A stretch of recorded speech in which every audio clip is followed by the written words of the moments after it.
অত অল্প বয়সে তারা মা বাবারে আড়াইছন আসলে এনে কেউ হয়তো কইতে পারে না যে মা বাবা কি দন আসলে যে আড়াইছে এ জানে।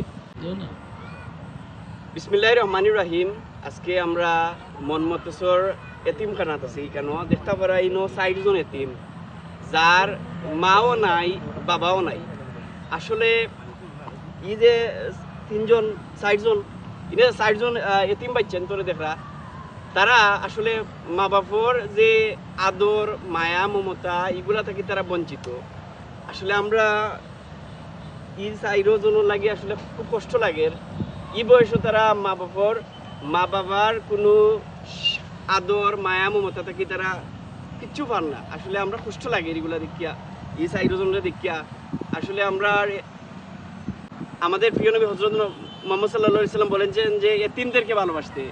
আমরাও চাই এরকম মা বাবা হারা এতিমদের পাশে দাঁড়াতে, তাদের পাশে সব সময় থাকতে। আজকে ইনো ৪০০০ টাকা আছে, এই ৪০০০ টাকা আমার পক্ষ থেকে তারারে দিলাম।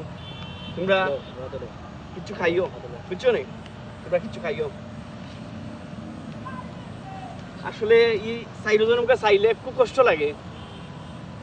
অত অল্প বয়সে তারা মা বাবারে আড়াইছন আসলে এনে কেউ হয়তো কইতে পারে না যে মা বাবা কি দন আসলে যে আড়াইছে এ জানে।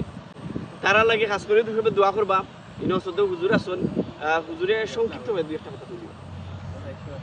এখানে যে ৬০ জন আছে এরার মাও নাই বাবাও নাই, এবারে গোসল কাপড় চোপড় এরা নিজেরাও হয়তো না, তার মা বাবা কোনদিন করছে কতদিন এসে এরা অবুঝ একটু। এরা সব কিছু আমরা নিজেরা হুজুররা ছাত্র বড় ছাত্ররা করি। আর এরকম আরও ছাত্র আছে, এরকম একবারে এতিম মাও নাই বাপ নাই, এরকম আরও অনেক ছাত্র আছে। এখানে ৬০ জন ছোটোর দিকে তারা আনছেন, বাকি আরও অনেক ছাত্র আছে ভিতরে। আর এতিম ছাত্র তো আরও আগেই হইলে আমরা প্রায় ৪০ বছর আলহামদুলিল্লাহ। আমরা সবাইই ইনশাল্লাহ মাদ্রাসার পক্ষ থেকে পরামর্শ দিতেছি আপনাদের সহযোগিতায়। আপনারা যে যেখান থেকে দেখতেছেন এরকম ছোটো ছোটো এতিম বাচ্চাদের প্রতি একটু সহানুভূতি প্রকাশ করবেন।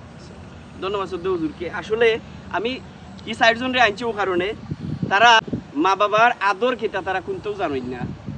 আমরা আসলে কত শান্তিতে আছি, যারা মা বাবা আসুন তারা জানোই। তারা এতিমখানাত বড় হইরা, তো তারা খাস করে সবে দোয়া করবা। ধন্যবাদ সবাই।